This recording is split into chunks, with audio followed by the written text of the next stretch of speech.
د ملاله یوسفزۍ مرکه او په سوشل میډیا جنجالونه، یعنې په سوشل میډیا ګڼ شمېر خلک خپل خیالات څرګندوي. څوک د ملالۍ دفاع کوي او څوک بیا د هغې په خلاف راوتلي دي او دا د اسلام مخالفه ګڼي. خو حقیقت څه دی؟ دغه لانجه له څه څخه جوړه سوه؟ دا د دې له یوې مرکې جوړه سوه.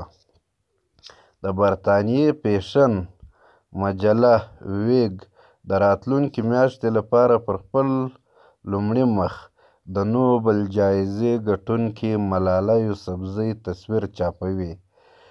دغه تصویر کې ملاله د سره رنګ یو ټیکری پر سر ښکاري. نوموړي وایي دا یې د یوې سني مذهبي پښتنې په حیثیت پیژندګلوي ښیي.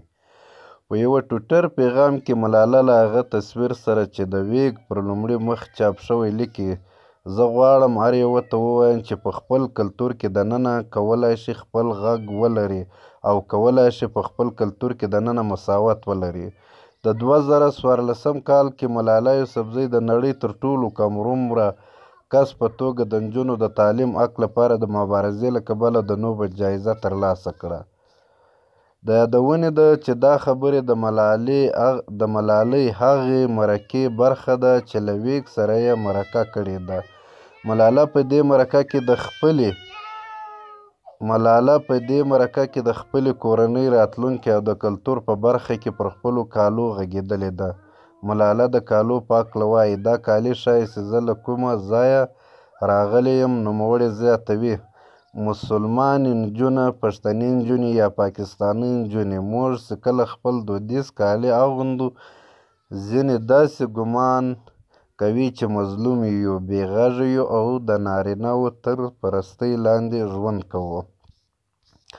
ملاله تېر کال د برطانیې له اکسفورډ پوهنتونه فارغه شوه. نوموړې په دې هکله وایي: رښتیا مې له هرې شېبې خوند واخیست ځکه مې دومره ډېر څه نه وو لیدلي. واقعیت دا دی چې مخکې د خپل عمر له خلکو سره نه وم یوځای شوې.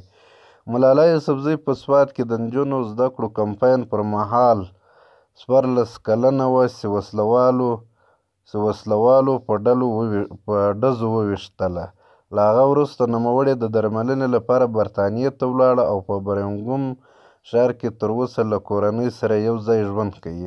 ملاله وایي له هغې پیښې رغېده، بیا یې د نړۍ لر او بر ته سفرونه کول، کتاب چاپ کړ، مستند یې ثبت کړ، ځکه یې وخت نه درلود چې له خپلو همزولو سره وویني، خو په وینا یې بالاخره مې پوهنتون کې ځای ته یو وخت ومونده.